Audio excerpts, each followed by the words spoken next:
Chers compatriotes, balandi ya B-Cube Télévision, mbote na bino. Ezangai ndeko na bino Babi Balukuna. Lokola ingrédient oyo ezali ko manquer na sauce. Tumipesa devoir ya kosolola pembe na bino. Lelo na ye na sujet oyo etali meeting oyo président de la République Félix Antoine Tshisekedi Tshilombo auti kopesa lobby na mokolo ya samedi na province ya Haut-Katanga, précisément na Lubumbashi, pona séjour oyo auti kobanda.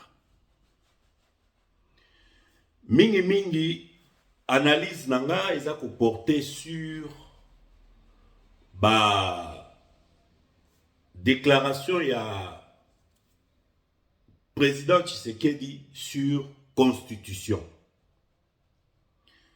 Meeting wana soki toko analyse yango, président alobi makamwa ebele oyo est intéressé biso en tant que baye politique. Makambu ya malamu eza na kati, makambu mususu pe ya mbilinga ezali na kozwa kaka moko neti oyo président alobi pona gouverneur Kiabula que l'histoire retiendra ses réalisations. Te président wana benza ngana sola pembe na longoli bagana ngande kana sina longolaki na websa yo polele en tant que grand frère pour tous aba bantu droit d'aînesse ezali en tant que babantu toyebi ke mukolo akosaka te, mais président wana libanda Jacques Kiabula a réalisé nini na Haut-Katanga. Nayebi ke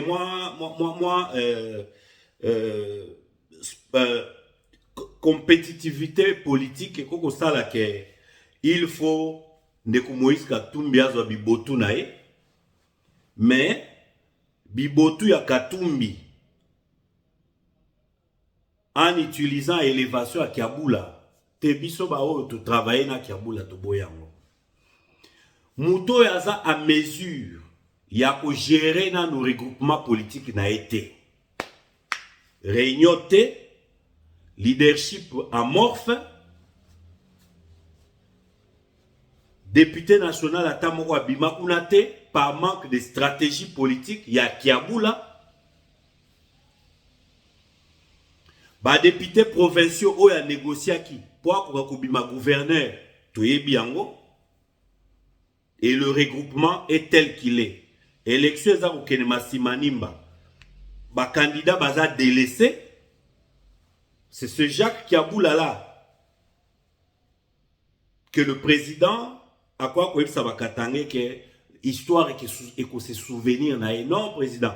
J'ai considéré que ezali maloba moko oyo maloba formule de politesse à l'endroit de l'accueillant.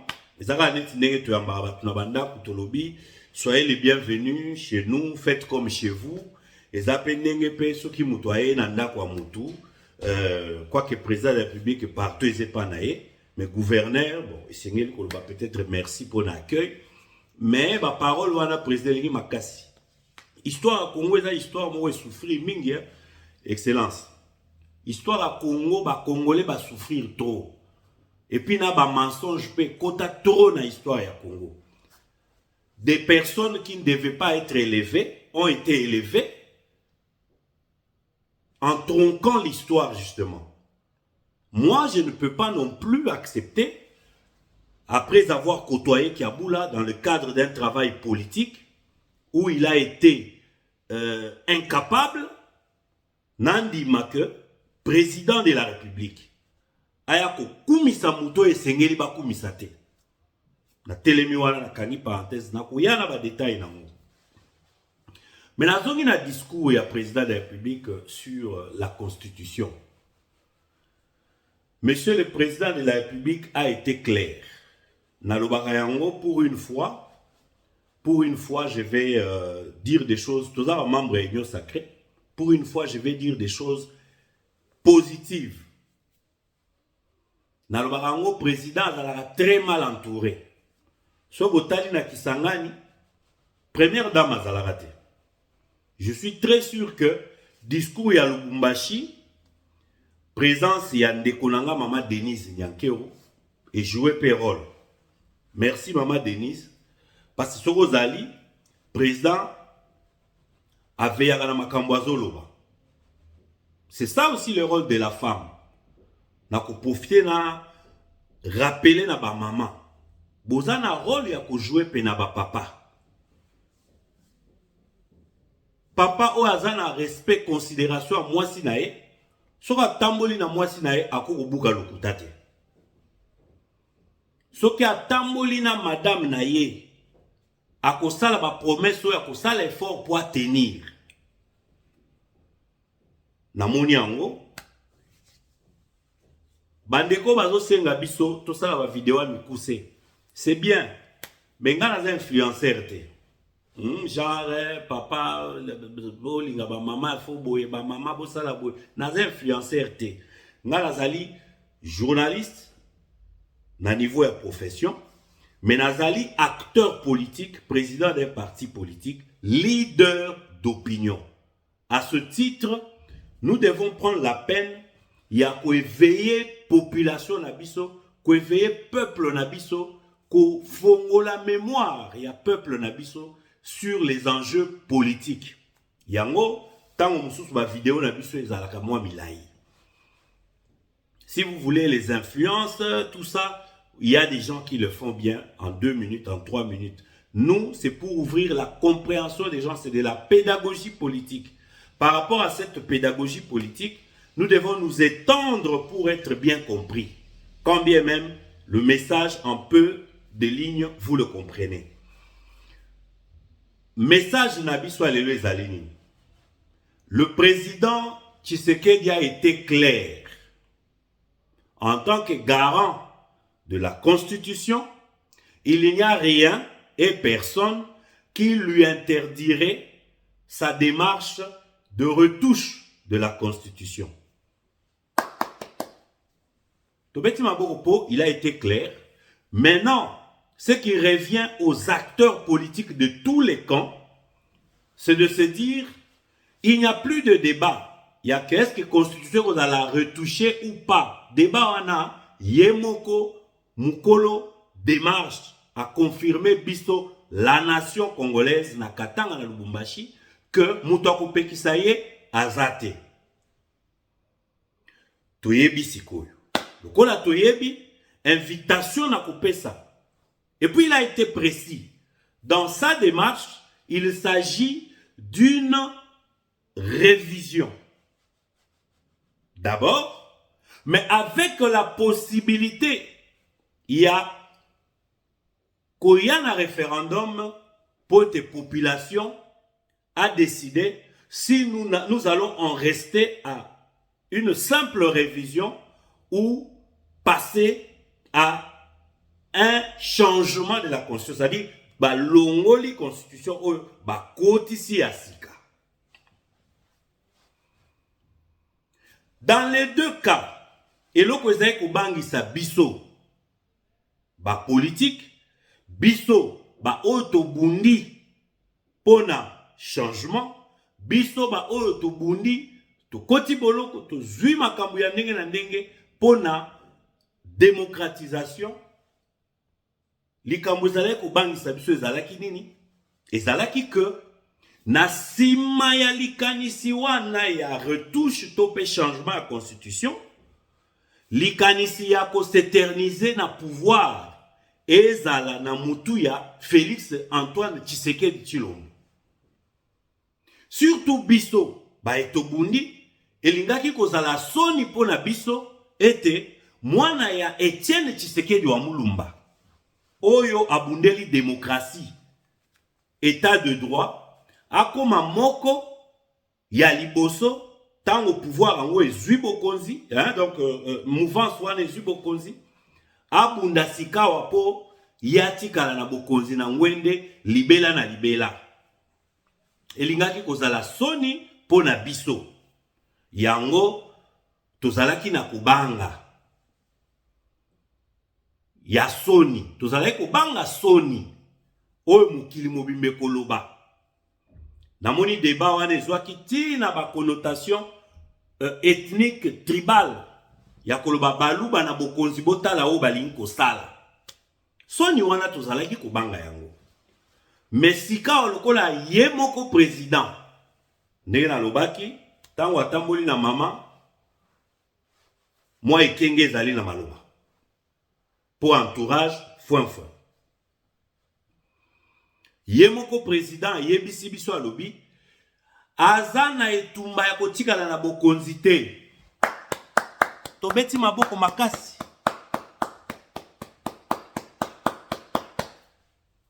Etumba na ye na likambo ya constitution alobi eza ya kotikala na bokonzi te. Donc respect ya 2 mandats ezali. Wana biso ba démocrate. Wana biso ba bundeli. Tozwi makasi ya kopusana penali solo yo. Poto yoka yango. Quel est maintenant le contenu à changer? C'est là où j'invite bandeko ya opposition politique républicaine bien sûr. Parce qu'il faut considérer que bato basali résistance, baboyaka démarche ya démocratie, baboyaka démarche ya élection, ya constitution, pour être mboka il faut esikolama, ba wana débat wana etali bango penzate. Bakoki en tant que des citoyens pour émettre ba avis, mais ils ne peuvent pas s'approprier cette constitution parce que baboya yango. Mais en tant que Congolais, bazana droit. Sikawa yango na invité opposition politique. Il faut sikoyo bakota na cadence parce que même le président Lobi a considéré ma discipline kili a kopesa occasion na ba corporation ebele ba ya pe ko bema maele na bango à travers justement commission où le président Azoloba qu'a mettre en place pour aimer ma contenu à constitution. Mais si on est pour interpeller président de la République, commission wana, monsieur le président de la République, ce qui pose zali que ma population congolaise a kanisaka. Mais peuple congolais a ko souffrir na yango et que tolingi ekota na kati ya constitution. Ce qui commission est kozala constitué sur base ya clientélisme, ya fanatisme, ya suivisme, ya népotisme. Monsieur le président, texte wana et qu'on comporter déviationnisme. Ce qui est qu'on été texte wana, parce que année 2025, chers amis, la nation tout entière, je nous invite à beaucoup plus de réveil. Parce que Naïlo Belia président, ça sera une année déterminante. Et Kozalambula, il y a un enjeu ébélé. Oyo, ba acteur politique nyonso, et sengel ba telema. Ba yé pouvoir, ba yé opposition, to telema ilongo, poete, tous à la défenseur. Il y a esprit. Il y a ba père fondateur, il y a école labiso. Il y a esprit. Il y a ba ancêtre bankoko nabiso. Esprit oyo bango batikele laki yango mboka oyo. Esprit oyo bango bakufe laki.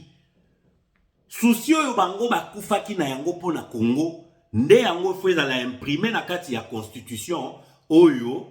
Et qu'on a la pondu na ici à démarche où le président de la République a lobby à ça quoi amorcé na 2025.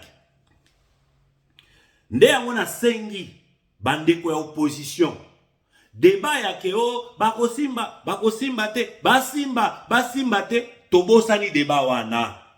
Parce que le président Lobi Eloko Kukataye, Ezate, il est le garant de la dite constitution. Alakisi, asololi kimobali. Yangwana ngape na bengi sikoyo, tous les Congolais, toko mabongo siko mibali. Totelema.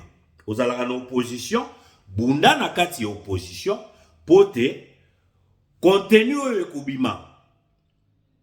Ezala en déphasage te na réalité ya population, ya peuple, pe ya histoire ya mboka na biso.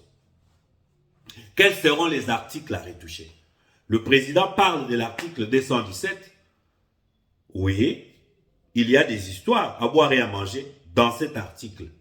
Mais quelle sera sa nouvelle formulation? Nandenge ya union sacrée, le président a parlé des élus. Oui, nous comprenons bien que les élus sont là. Mais, tolendi salisus maele nesikawana. Il existe au sein des partis politiques ce que nous appelons des bureaux politiques. Si ça n'existe pas, j'invite tous les partis politiques à mettre en place leurs bureaux politiques. Parce que ces bureaux politiques sont des organes de conception de l'idéologie et de la vision. C'est au sein de ces genres d'organes qu'il peut être discuté cette question combien cruciale de la constitution de notre pays. Et là-bas, nous pouvons maintenant proposer des idées pour la Makambouya constitution. Biso, par exemple, dans le cœur du Congo, il y a un grand nom dit, Nao Etali, président sortant, na président entrant, place Wanabou Kanissa. Ce qui, Joseph Kabila, tikalaka na pouvoir de 2016 à 2018, c'était parce que il n'y avait pas de précision sur les Kambouya, ce qui président, nouveau président élu à Yéna Nuté, président Yakala, Osalanini, Azotikala. Et ça, l'avantage, il y a président Yakala. Dans les États-Unis, vous voyez bien que Donald Trump vient d'être élu, là maintenant, à 2 mois de la fin de l'autre mandat.